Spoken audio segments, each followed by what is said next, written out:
धन्यवाद सभापति महोदय। मैं आपका आभार प्रकट करता हूँ अपने पार्टी का, जिन्होंने मुझे बोलने का अवसर दिया। मैं बधाई देता हूँ श्रीमती निर्मला सीतारमण जी को, माननीय वित्त मंत्री जी को, जिन्होंने 7वां लगातार बजट दिया है। ये केवल केंद्रीय बजट नहीं, ये जन भावनाओं का बजट है, इसलिए मैं उनको बहुत बहुत इसके लिए बधाई देता हूँ।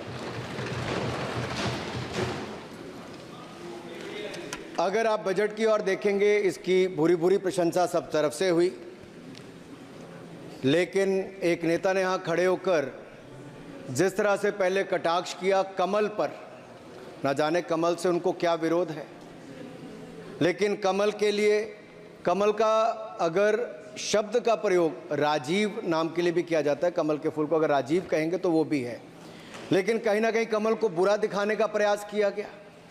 अरे भाई, ये बात सही है कि हमारा चुनाव चिन्ह कमल का फूल है और जनता ने तीसरी बार लगातार हमें सत्ता में बिठाने का काम किया है, लेकिन केवल ये कमल का फूल नहीं, इन्होंने अपमानित कुछ और करने का काम भी किया और मैं उसका थोड़ा उल्लेख यहाँ पर जरूर करना चाहता हूँ।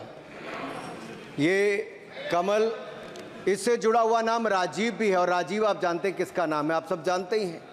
तो क्या उनको भी बुरा समझते? क्योंकि इन्होंने कहा, इन्होंने राजीव को हिंसा के साथ जोड़ने की बात कही, कमल को हिंसा के साथ जोड़ने की बात कही, लेकिन मैं कहना चाहता हूँ माँ लक्ष्मी का आसन भी कमल है, हमारा राष्ट्र पुष्प भी कमल है, और जिस पद्मासन मुद्रा में सिंधु सभ्यता में भगवान शिव की पशुपति नाथ के रूप में मूर्ति मिली थी, लोकमान्य तिलक पद्मासन मुद्रा में ही समाधिलीन हुए थे।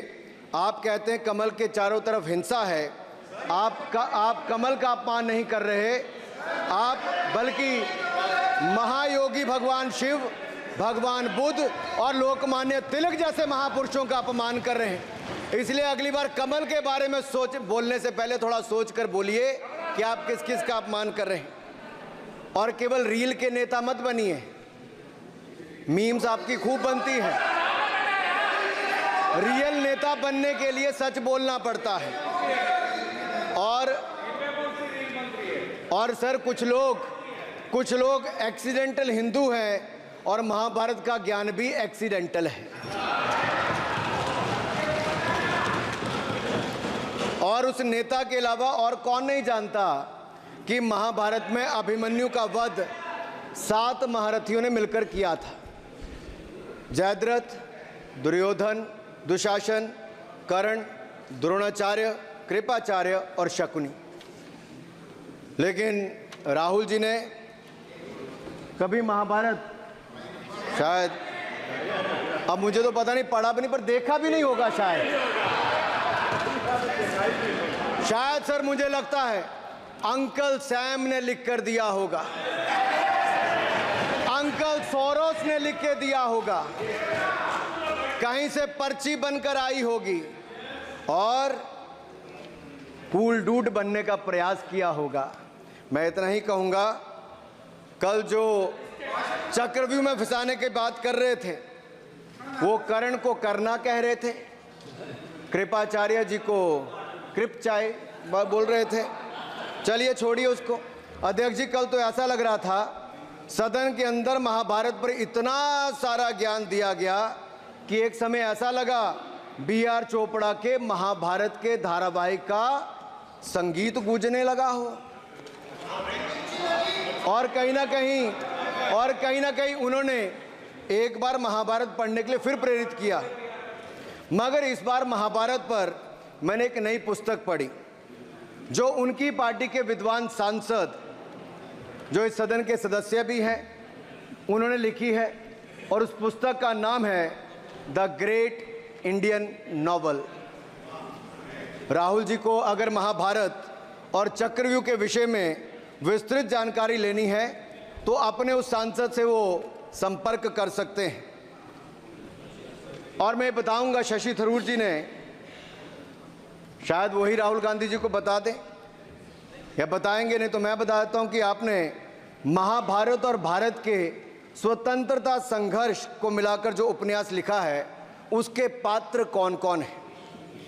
इस उपन्यास में धृतराष्ट्र के रूप में किस नेता को दिखाया गया है, कौरव किस पार्टी को कहा गया है, इस उपन्यास में प्रिय दुर्योधनी कौन है। जब राहुल जी को इसका पता चलेगा तो मुझे लगता है कहीं ना कहीं शशि थरूर जी पर कार्रवाई ना हो जाए। लेकिन क्या है साहब, ये लोग तो संविधान दिखाते थे, पढ़ते नहीं थे। मैंने उस दिन पूछ लिया कितने पन्ने होते, तो वो भी नहीं बता पाए। मैंने उसके बाद पूछा कि ये जो आप संविधान की कॉपी लेकर चलते हो, इसका प्रीफेस पढ़ा है, इसका फॉरवर्ड पढ़ा है, इसकी प्रस्तावना किसने की है। के वेणुगोपाल जो सॉलिसिटर जनरल इनकी सरकार के समय भी रहे होंगे, सीनियर एडवोकेट हैं, या गोपाल शंकर नारायण जो सीनियर एडवोकेट हैं, उन्होंने उसकी प्रस्तावना की थी और प्रस्तावना में लिखा था कि कैसा काला अध्याय वो इमरजेंसी का समय था। और ये संविधान जो डॉक्टर BR अंबेडकर जी ने दिया, अगर ये नहीं दिया होता तो आम जनमानस को अपने अधिकारों का पता भी नहीं लगता। लेकिन इन्होंने तो उसको पढ़ा ही नहीं था, लेकिन केवल कॉपी दिखा रहे थे इतने दिनों से साहब। ऐसे ही महाभारत पर भी ऐसी हालत लग रही है। और मुझे लगता है, और नहीं तो गूगल दादा तो थे, इनसे पूछ लेते आप क्या करते हो साहब, साथ में कुछ बताया करो। सर इस उपन्यास के, माननीय सभापति जी, इस उपन्यास के मुताबिक जिस पार्टी के सर्वे सर्वा आप हैं, उस उपन्यास के वही कौरव पार्टी है। मैं अपनी तसल्ली के लिए कुछ पंक्तियों को यहाँ उद्धृत कर देता हूँ। मैं कोट कर रहा हूँ सर, पेज नंबर 245 से। The India of which Dhritarashtra assumed the leadership on 15th August 1947 had just been through a cathartic process of regeneration, another stage in this endless cycle. अब 15 अगस्त 1947 को प्रधानमंत्री के रूप में मोदी जी तो नहीं थे, और ये कह रहे हैं कि जिन्होंने 15 अगस्त 1947 को उस समय वो सत्ता ली थी, वो धृतराष्ट्र थे। तो धृतराष्ट्र किसको कहा गया? धृतराष्ट्र को किसको कहा गया? अब आपने मुझे बांध रखा है। कल स्पीकर ने कहा है, स्पीकर महोदय ने कहा कि उस समय के लोगों का नाम नहीं लेना। तो प्रथम प्रधानमंत्री जी को धृतराष्ट्र मैंने नहीं कहा, इनके अपने ही सांसद ने अपने ग्रेट इंडियन नॉवल में कहा है। शशि थरूर जी कहाँ हैं? कहीं छिप तो नहीं गए? आज शो कॉज हो सकता है। फिर देखिए प्रिय दुर्योधनी और धृतराष्ट्र के विषय में क्या लिखा है। I quote from page 293। In Delhi, blind Dhritarashtra ruled with Priya Duryodhani by his side, and he pledged the nation not so much to the gas and hot water of his Fabian preceptors, but to smoke and steam of the modern industrial revolution their ancestors had denied this country. Sir ये सबको पता है कि इस देश के एकमात्र Fabian Samajwadi कौन थे, और ये फैबियन समाजवादी कौन थे उसके बारे में किसी और ने नहीं, आपके ही सांसद ने लिखा है।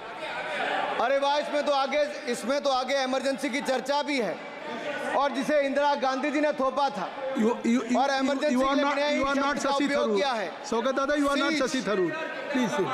ये देश इनकी यातनाओं का सर भुगत भोगी रहा इमरजेंसी के समय, और वो काला खंड, वो काला अध्याय वो देश कभी भूल नहीं पाएगा, जिसने देश के लोगों को कठिन शब्द इमरजेंसी के बारे में भी बताया। सर तो हम चर्चा कर रहे थे द ग्रेट इंडियन नॉवल के अध्याय 7th बुक की, जिसमें प्रिय दुर्योधनी और उनके प्रिय पात्र शकुनी शंकर डे देश में आपातकाल लगाने की योजना बना रहे थे। सर मैं पढ़ता हूं कि शकुनी ने क्या कहा। I quote, What you could do now is to declare an internal siege, a grave threat to the stability and security of the nation from internal disruption. जिस बुक को आप कोट कर रहे हैं उस बुक को आप सबमिट कर दीजिए। मैं कर दूंगा साहब, एक कॉपी आपको भी भिजवा दूंगा साहब, एक टेबल पे भी रख दूंगा। So what you could do now is to declare an internal seize, a grave threat to the stability and security of the nation from internal disruption. No one has ever defined the permissible procedures under an internal seize, which leaves it to more or less up to us to define them, Shakuni added. And the next, sir, from page 366, I quote, not to mention censorship of the press. Press hai? Not to mention censorship of the press, which is nowhere explicitly ruled out in the Constitution. Suspension of certain fundamental rights, free speech, assembly, and that sort of things, and measures to put up the judiciary in their place, said Shakuni. Kindly sit down. Sir, Kindly sit down. ये किसी और ने नहीं, और मैं कहना चाहता हूं सर, माननीय अनुराग जी, एक किताब गौरव जी को भी भिजवा दीजिएगा। मैं खरीदेंगे सर, मैं कॉपी गौरव जी को भिजवा दूंगा सर। सर, इसमें जिनकी मैं बात कर रहा हूं वो हमारे उस समय की, सर उस समय की प्रधानमंत्री थी जिन्होंने इमरजेंसी लगाई थी। एक नेता की स्वर्गीय दादी जी भी हैं, और मैं उनके नाम के आगे प्रियदर्शनी भी लिखा जाता था, और उन्होंने इमरजेंसी लगाई थी। लेकिन माननीय सभापति जी, मैं कहना चाहता हूं, दुशासन और दुर्योधन दोनों बहुत ही दुष्ट और बदमाश हो सकते थे, लेकिन उन्होंने भी कभी इमरजेंसी नहीं लगाई थी। दुशासन और दुर्योधन दुष्ट भी हो सकते हैं, दुश्मन भी हो सकते हैं, बदमाश भी हो सकते हैं, लेकिन उन्होंने भी इमरजेंसी नहीं लगाई थी। सर, पूरे उपन्यास में 74 बार कौरव और कौरव पार्टी की चर्चा हुई, हर एक में कांग्रेस का चरित्र झलकता है। राहुल जी सदन में हजारों साल पूर्व हुए महाभारत की कहानी सुना रहे थे, मगर उनकी अपनी पार्टी के पढ़े लिखे एक विद्वान पूर्व मंत्री और सांसद आज के महाभारत की कहानी लिखते हुए बताते हैं कि कौन कौरव था, कौन शकुनी था, कौन धृतराष्ट्र था, कौन दुशासन था, कौन दुर्योधन था, कौन कर्ण था। जरूर पढ़िएगा, सबके किरदार उसी में मिलने वाले हैं। और शायद जिस समय शशि थरूर जी लिख रहे थे, उस समय आपका टैलेंट इनको पता नहीं था, नहीं तो 100 पन्ने तो आप पे ही लिख देते साहब। आप चाहते कार्रवाई हो जाए। माननीय सभापति जी,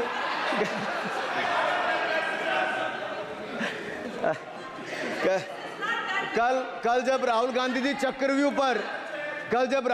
चक्रव्यूह पर बहुत ज्ञान दे रहे थे, तो पीछे दो लोग, कुमारी शैलजा जी और दीपेंद्र जी, बैठकर मुस्कुरा रहे थे।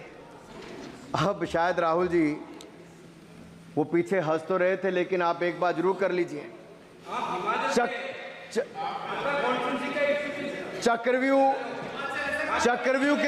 चक्रव्यूह के परिप्रेक्ष्य में इन दोनों से बेहतर कौन बता सकता है हरियाणा के चुनाव आने वाले हैं। जान लीजिए कि कौन शकुनी है और कौन अभिमन्यु है, नहीं तो बहुत देर हो जाएगी।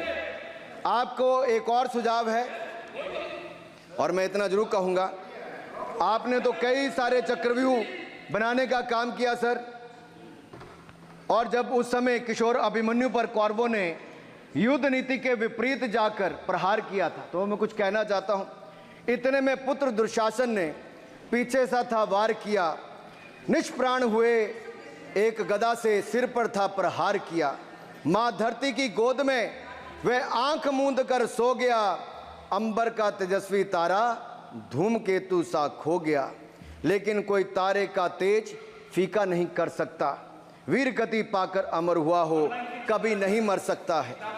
पुत्र सुभद्रा कुरुक्षेत्र में जिसकी अमर कहानी थी, 9 माह में सीखी विद्या जब 16 साल जवानी थी। अब उस अभिमन्यु को, जिसने सारे चक्रव्यूह को तोड़ने का काम किया, मैं इतना ही कहूंगा, चक्रव्यूह का प्रसंग छेड़कर आपने अच्छा किया। इस देश ने बहुत सारे चक्रव्यूह देखे, कांग्रेस का चक्रव्यूह सर, इसके 7 किरदार मैं बताता हूं सर। पहला कांग्रेस, सर नाम लेने के लिए मना किया, मैं दूसरी तरह से बोलता हूं। पहला कांग्रेस, दूसरे पहले प्रधानमंत्री NG, फिर तीसरा किरदार आईजी पूर्व प्रधानमंत्री, चौथा RG1 उस समय के प्रधानमंत्री, पांचवा SG, छठवां RG2 और सातवां आप सब जानते ही हैं। आप समझदार हैं, समझ गए होंगे। सर पहले चक्रव्यूह ने देश को विभाजन कराया, पहले चक्रव्यूह ने देश का विभाजन करवाया, और दूसरे जो NG उन्होंने देश को कश्मीर की समस्या दी और चीनियों को भारत की भूमि सौगात में दी, चीनियों को भारत भूमि सौगात में दी। सर तीसरे चक्रव्यूह आईजी ने, पूर्व प्रधानमंत्री आईजी ने देश को आपातकाल दिया, इमरजेंसी दी और पंजाब में अशांति दी। चौथे जो RG1 है, RG1 ने बोफोर्स दिया और सिखों का निस्सहार किया।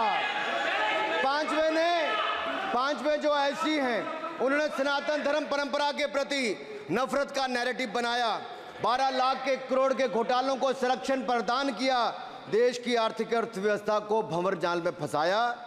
और छठे ठहरे आप, जिन्होंने पिछले 15 सालों में देश की राजनीति, संसदीय परंपरा और संस्कृति को इतना नुकसान पहुंचाया जितने कि ये बाकी 6 मिलकर चक्रव्यूह एक साथ मिलकर भी नहीं कर पाए। और रही 7वीं, उनका मैं नाम नहीं लूंगा, मैं इतना ही कहूंगा सभापति जी, 7 चक्रव्यूह ने मिलकर देश को गरीबी, भूखमरी, आतंकवाद, कट्टरवाद जैसे अनगिनत दुष्चक्रों में फंसा दिया था। देश को हमने इन आपके दुष्चक्रों से बचाया है, आजाद कराया और माननीय प्रधानमंत्री मोदी जी के नेतृत्व में विकास रथ को आगे बढ़ाया। आज दुनिया में भारत को 5वीं बड़ी अर्थव्यवस्था बनाया। आप जिस अभिमन्यु को घेरने की कोशिश पिछले 22 सालों से कर रहे हैं, गुजरात से लेकर दिल्ली तक, आपके योद्धा और आपकी सरकारें निपट गई, लेकिन आप उनको घेर पाए क्योंकि वो जनता के दिलों में बसे हैं। आज यहाँ 293 अभिमन्यु बैठे हैं, भले ही आपके पास करण जैसे धुरंधर हो, शकुनी जैसे कुटिल रणनीतिकार हो, धर्म हमारे साथ है, धर्म हमारे साथ है। भले ही आपके पास नारायणी सेना हो, लेकिन स्वयं भगवान कृष्ण हमारे साथ है, स्वयं भगवान कृष्ण हमारे साथ है।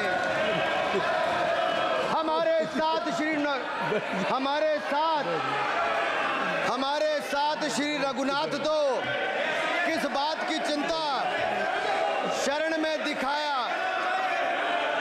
माननीय सभापति जी, हमारे साथ श्री रघुनाथ तो किस बात की चिंता शरण में रख दिया जब मात, तो किस बात की चिंता। हमारे साथ तो जनता रूपी रघुनाथ है और आगे भी रहने वाला है। आप देखिए, ये कल से हलवा बांटने की बात कर रहे थे। अध्यक्ष महोदय कांग्रेसियों के कंधे पर सवार होकर सैर करते हैं, जैसे मदारी के कंधे। सर इसको देख लीजिए। माननीय आप असत्य कहें, हम कार्रवाई का हिस्सा नहीं है। असत्य कहें। माननीय सभापति जी, I have already given ruling mister Venugopal ji, I have given ruling please. माननीय सभापति, असत्य के पैर नहीं होते, असत्य के पैर नहीं होते, और ये असत्य अक्सर कांग्रेसियों के कंधे पर सवार होकर सैर करता है। जैसे मदारी के कंधे पर बंदर होता है, वैसे ही राहुल जी के कंधे पर दल होता है। जैसे मदारी के कंधे पर बंदर होता है, वैसे ही राहुल जी के कंधे पर बंडल होता है, जिसे वो रोज यहाँ परोसते हैं। ये बजट पर, सदन पर। माननीय सभापति जी, जिस व्यक्ति को बजट निर्माण की प्रक्रिया का पता ना हो, संसदीय कार्य में रुचि ना हो, मात्र अध्यादेश को फाड़ने का काम किया हो, उससे क्या अपेक्षा की जा सकती है। मैं पूछना चाहता हूँ, हलवा किसको मिला? मैं पूछता हूँ, हलवा किसको मिला? राहुल जी बताइए, हलवे की बात की थी, जीव घोटाले का हलवा किसने खाया? वो फोर्स घोटाले का हलवा किसने खाया? अंतरिक्ष देवास घोटाले का हलवा किसने खाया? नेशनल हेराल्ड के घोटाले का हलवा किसने खाया? सबमरीन घोटाले का हलवा किसने खाया? अगस्ता वेस्टलैंड घोटाले का हलवा किसने खाया? 2G स्कैम हलवा किसने खाया? कॉमनवेल्थ स्कैम का हलवा किसने खाया? कोयला घोटाले का हलवा किसने खाया? वाल्मीकि योजना घोटाले का हलवा किसने खाया? चारा घोटाले का हलवा किसने खाया? यूरिया स्कैम का हलवा किसने खाया? राहुल जी, हलवा मीठा था या फीका? माननीय सभापति जी, कुछ लोग ओबीसी की बात करते हैं। मैं ये कहता हूं, इनके लिए ओबीसी है। गौरव सुनिए, गौरव बड़ा इंपॉर्टेंट है। आप kindly address to the chair. माननीय सर, इनके लिए ओबीसी का मतलब है only for brother in law commission, only for brother in law commission. और only for brother in law commission के लिए काम करने वाली पार्टी अदर बैकवर्ड कास्ट की बात करती है तो आर्नी को भी पंखे के साथ लटकर आत्महत्या कर लेनी चाहिए। मतलब जिस पार्टी ने अपने पार्टी के अध्यक्ष जो एक पिछड़े वंचित समाज से आते थे, उनको धोती से खींचकर पार्टी से बाहर निकाल दिया हो, उसके शहजादे हमें ज्ञान बांट रहे। अरे साहब, इनको पहले तो एलओपी का मतलब समझना पड़ेगा। ये लीडर ऑफ प्रोपेगेंडा नहीं, लीडर ऑफ ऑपोजिशन है। इसका मतलब लीडर ऑफ ऑपोजिशन है। On behalf of सर, ये लीडर kindly listen me. माननीय अध्यक्ष जी, माननीय अध्यक्ष जी, मैं जवाब आपका दे रहा हूँ। माननीय सभापति जी, माननीय मंत्री जी, एक मिनट चुप सुनिए। माननीय गौरव जी, आप या माननीय सदस्य जो कह रहे हैं, मैं समझता हूं कि माननीय राहुल जी एलओपी, उन्होंने भी बात कही सरकार पे या सरकार के मंत्रियों के लिए नाम लिया, तो उसका जवाब अगर वो दे रहे हैं, अनपार्लियामेंट्री वर्ड जो होगा उसको मैं स्पंज करता हूँ। मैं अनपार्लियामेंट्री अनुराग ठाकुर जी। सर, माननीय अध्यक्ष जी, माननीय सभापति जी, आप देखिए, मैं इतना ही कहना चाहता हूं कि अब बंद कर दें, क्योंकि एलओपी का मतलब लीडर ऑफ प्रोपेगेंडा नहीं, लीडर ऑफ ऑपोजिशन होता है। अब संधि है, ठीक है, असत्य है, निराधार। जी सर, जी, उसके ठीक है, निराधार है सर। ओबीसी की बात, जनगणना की बात बहुत की जाती है। माननीय सभापति जी, जिसकी जात का पता नहीं वो गणना की बात करता है।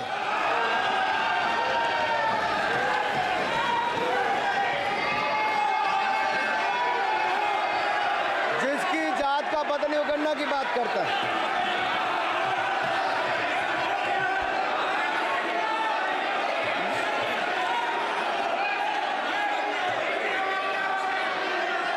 माननीय सभापति जी,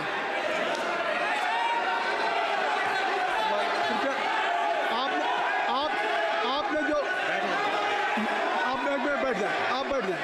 आप बैठ जाए। माननीय अखिलेश जी, आपने जो बात उठाई है मैं उसको दिखवा लूँगा। मैं आपकी बात को ले रहा हूँ। उन्होंने जो बात कही है, आप जो विरोध कर रहे हैं, मैं उसको दिखवा लूँगा। आपने जो बात कही उसको मैं दिखवा लूँगा। अनुराग जी, माननीय सभापति जी, कृपया आप लोग बैठ जाएं। आप बैठ जाएं। अच्छा, आप बैठ जाएं। माफी, आप बैठ जाएं। ठीक है। गौरव जी,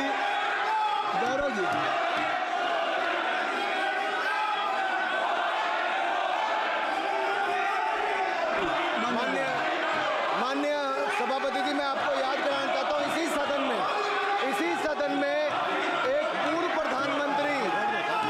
प्रधानमंत्री जी ने RG1 ने ओबीसी को आरक्षण देने का विरोध किया था। RG1 ने ओबीसी को आरक्षण देने का विरोध किया था। एक मिनट माननीय मंत्री जी, एक मिनट। लीडर ऑफ अपोजिशन बोलना चाहते हैं, आप लोग बैठ जाएं। माननीय मंत्री जी की स्पीच माननीय अनुराग जी की स्पीच खत्म हो जाए। बैठे बैठे बैठे। आप लोग बैठ जाएं, मैं आपको सर उन्होंने मुझे इंसल्ट किया, मुझे बोलने दीजिए। उनकी बात खत्म हो जाए। सर उन्होंने इंसल्ट किया मुझे। उसके बाद मैं आपको अवसर दूंगा। नहीं सर नहीं, उनके बाद अवसर दूंगा आपको, अवसर दूँ। बैठ जाए, आप बैठ जाए, अवसर दूंगा। उनकी स्पीच खत्म हो जाए। प्लीज आप बैठ जाओ। अनुराग जी कल किस को इंसल्ट कर रहे थे?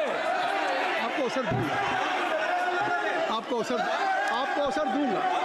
अच्छा एक मिनट बैठ जाए, आप बैठ जाए। सर मैं क्लैरिटी कर दूं। सर मैंने कहा एक मिनट बैठ जाए आप। सर, मैंने एक मिनट कहा- बैठ जाए आप। सब लोग बैठ जाए। अच्छा आप सब लोग बैठ जाए। चल, अब लीडर ऑफ अपोजिशन को मैं बुला रहा हूँ। अब ये पर is it fair if I am allowing to your leader of opposition, is it fair? मैं फिर उनको बुला लूँगा। नहीं तो मैं आपको बुला रहा हूँ तो पहले बैठ जाएं। पहले लोग बैठ जाएं। पहले बैठाइए सर। सब लोग बैठ जाएं। पहले सब लोग बैठ जाएं तब मैं आपको अलाउ करूँ। सब बैठ जाएं, मैं आपको अलाउ करूँ। मैं आपको अलाउ करूँगा, सब बैठ जाएं। मैं अलाउ करूँगा। आप मेरी बात सुन नहीं पा रहे। मैं आपको अलाउ करूँगा, पहले सब बैठ जाए, हाउस इन ऑर्डर होगा। गौरव जी आप भी बैठ जाएं। मैं लीडर ऑफ अपोजिशन को अलाउ कर दे रहा हूँ। अगर आप ये कह रहे हैं कि हमें इंसल्ट किया गया, मैं बिल्कुल आपको अलाउ कर रहा हूँ। सर दीजिए सर, बोलने दीजिए सर। मैं आपको अलाउ बोलने दीजिए सर। ऐसा नहीं सर बोल बोलने दीजिए सर। मैं आपका नाम तो लूँ।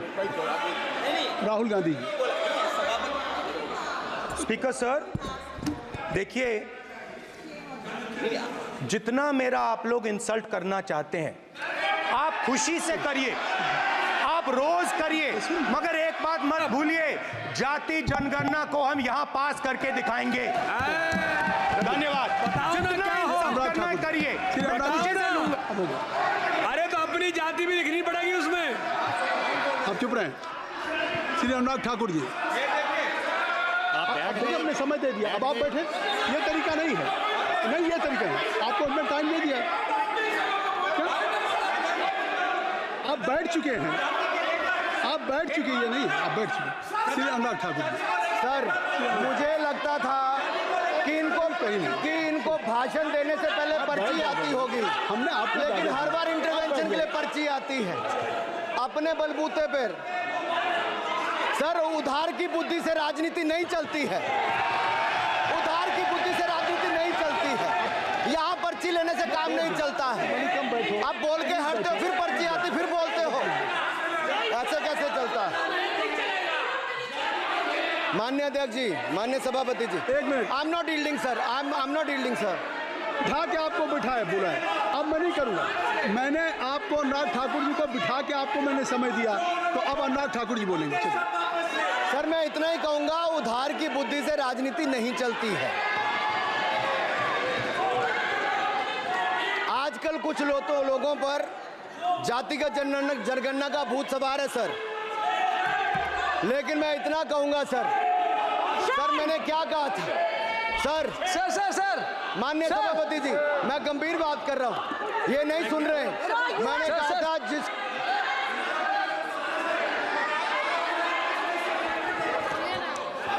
ठाकुर टैगोर प्लीज। माननीय सभापति जी, I have already given an माननीय सभापति अपॉर्चुनिटी जी। टू राहुल गांधी जी। राहुल गांधी जी अपनी ही हैज एक्सप्रेस हिज फीलिंग जो उनको था। नहीं आप बेल से बाहर आ जाए, कृपया आप बेल से आ जाएं। फिर मैं उनको फिर समय दे दूंगा। जी सर मैंने कहा था कि जिसको जात का पता नहीं वो गणना की बात करता है। मैंने नाम किसी का नहीं लिया था सर, नाम तो किसी का नहीं लिया था, नाम किसी का नहीं लिया था, लेकिन जवाब देने कौन खड़े हो गए। सर मैं कहना चाहता हूं माननीय सभापति जी, अगर आप देखेंगे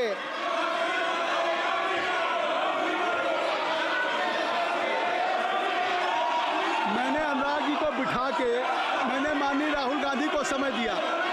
मैंने अनुराग ठाकुर जी को बिठा के, तो कृपया आप लोग जब एलओपी को टाइम मिल गया तो आप सदन में व्यवधान अब फिर बोलना चाहते हैं, आप खड़े हो जाइए। आप फिर बोलना चाहते हैं, खड़े हो जाइए। चलिए खड़े हो, आप लोग जाइए बिल से बाहर। LOP please, LOP I am giving. तो आप बेल से तो जाइए। सर स्पीकर सर अगर मैं आपके एलओपी को टाइम दे रहा हूं तो आप ये क्या मतलब है?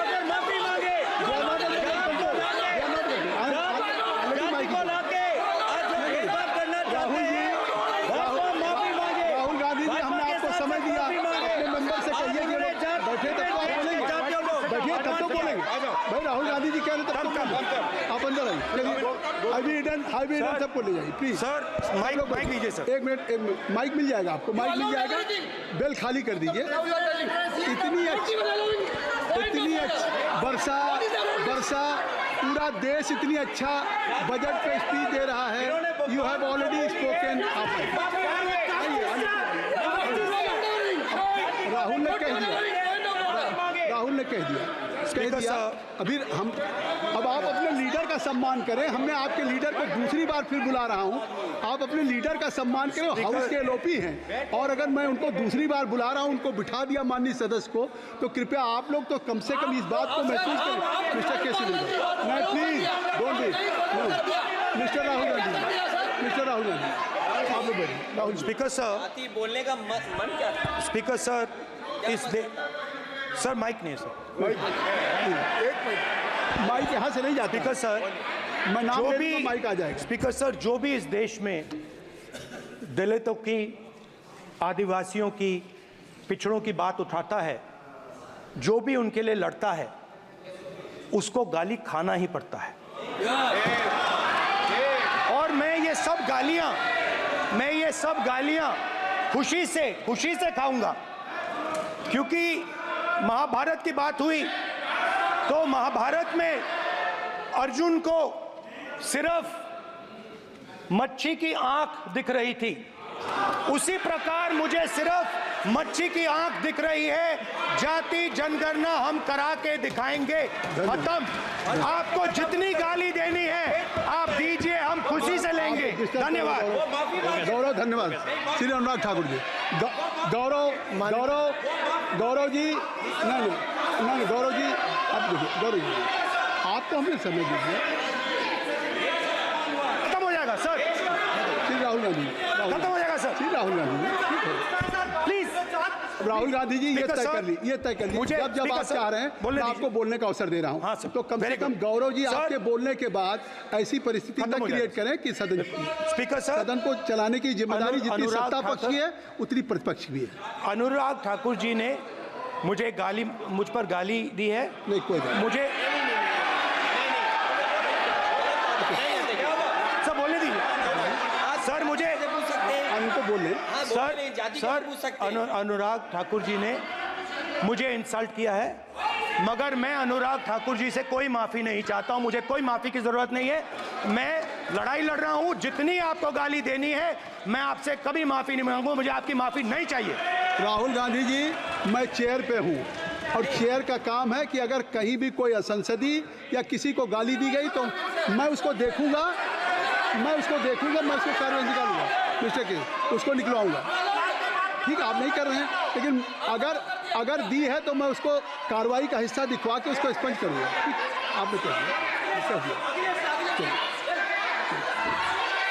सुन रहा हूँ मैं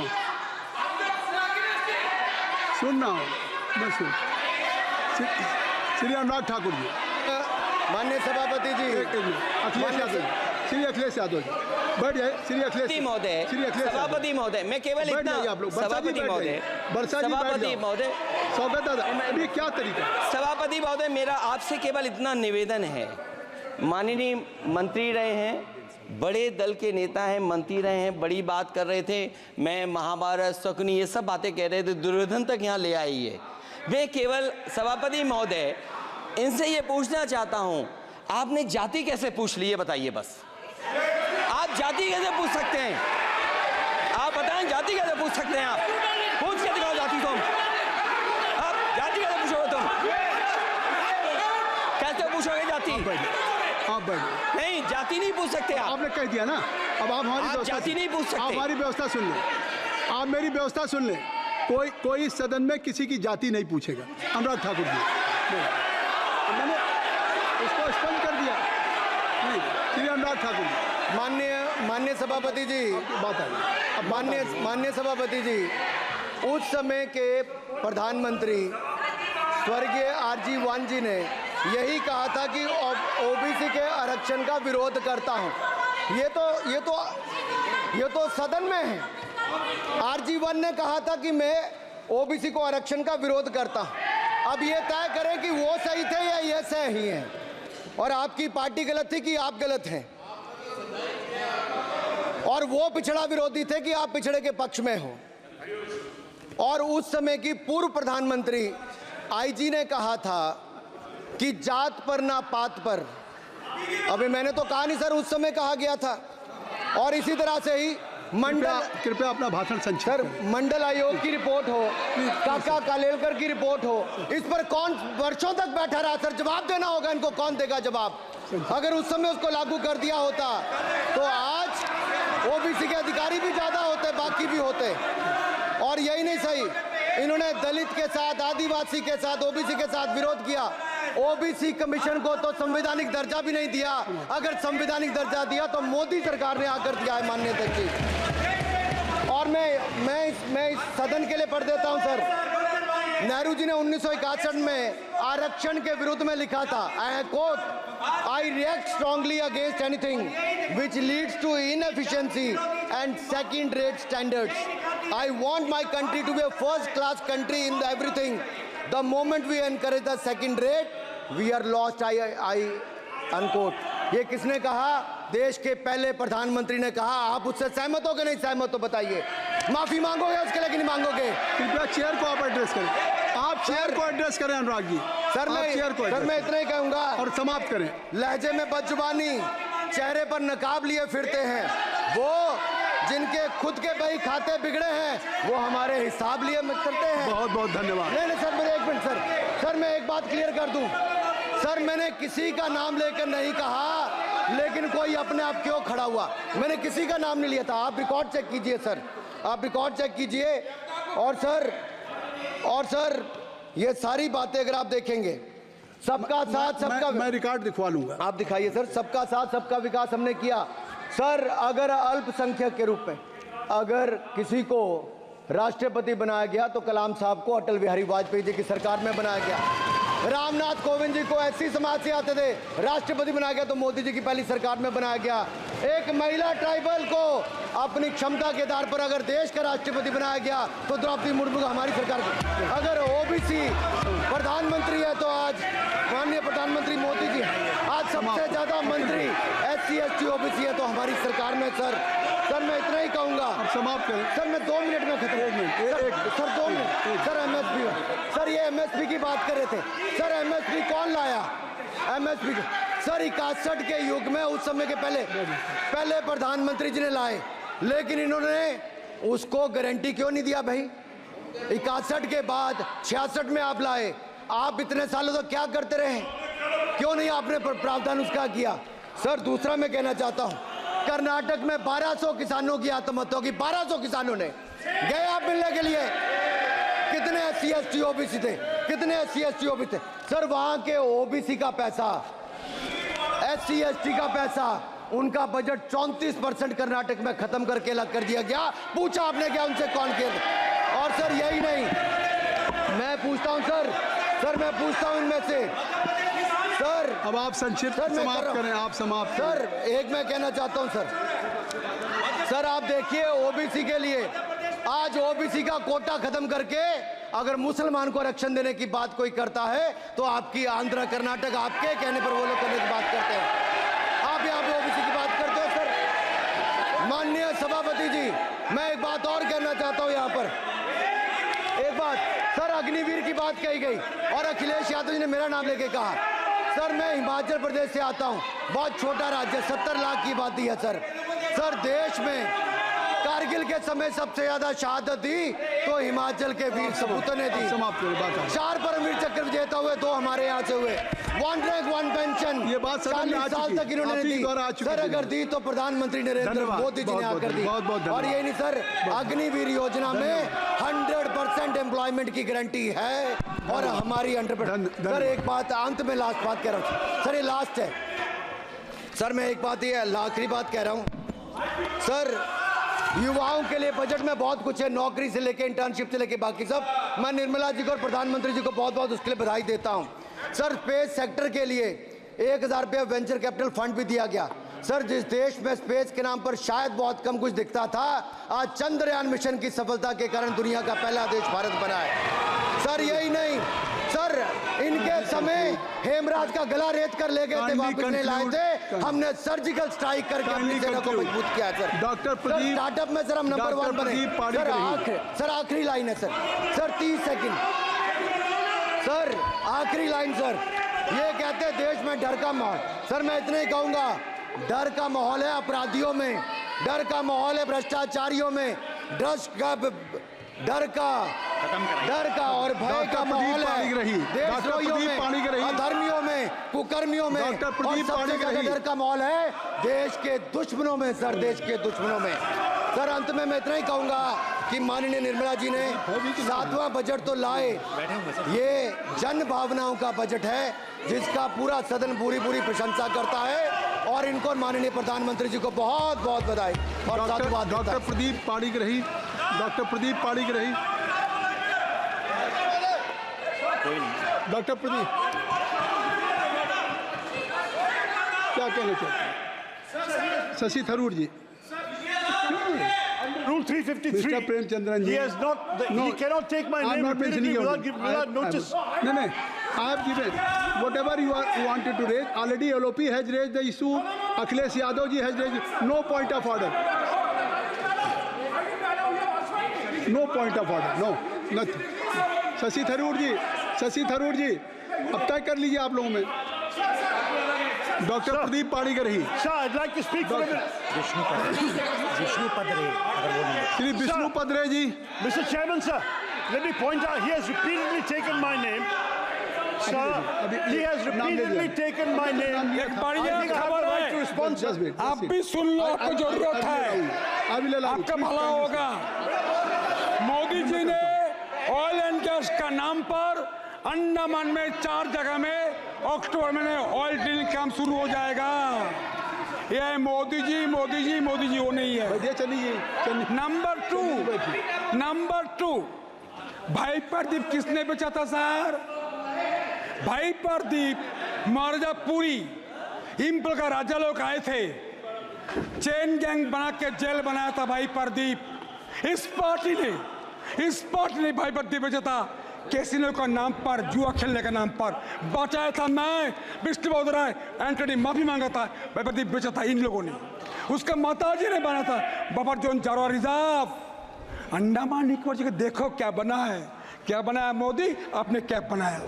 जय हिंद, भारत माता की जय। डॉक्टर प्रदीप पाणिग्राही।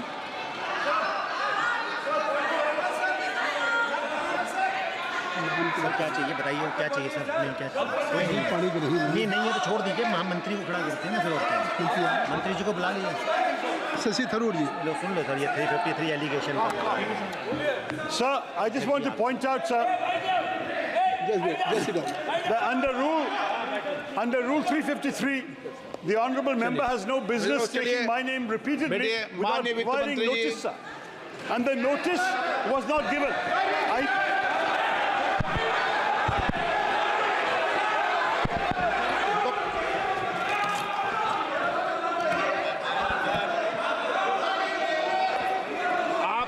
तरीका ठीक नहीं है आपका, ऐसा नहीं है। बोलिए क्या पॉइंट ऑफ ऑर्डर है, नंबर बताइए पॉइंट ऑफ ऑर्डर का। Point 353, sir.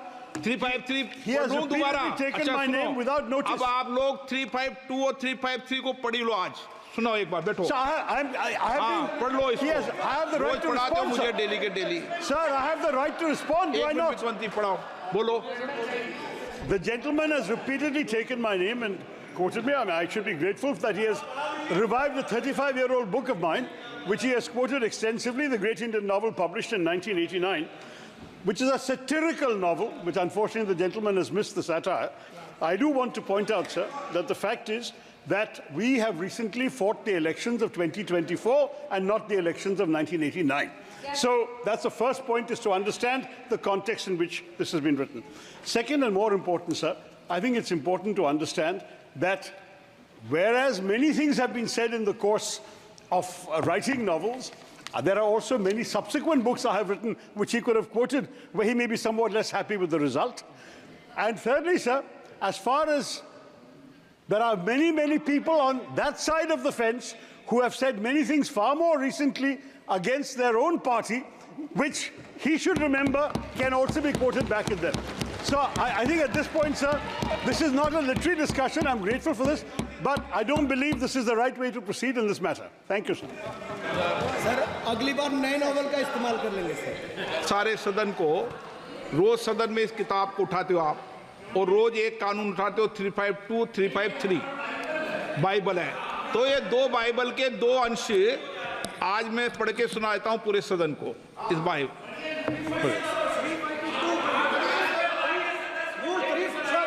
I was raising a point of order at the time of the debate made by Sri Anurag Singh Thakur ji, and the chair has assured me that I will give an opportunity. That is under Rule 356 and read with Rule 353 and also Rule 76. एक minute. Sir, one second. What is the purpose of the point of order? When a debate, there is no mic. आपको मैंने allow नहीं किया। Allow करो। नहीं Sir, one second. एक Premchandra ji, please. माननीय वित्त मंत्री जी, प्लीज बेटे नहीं।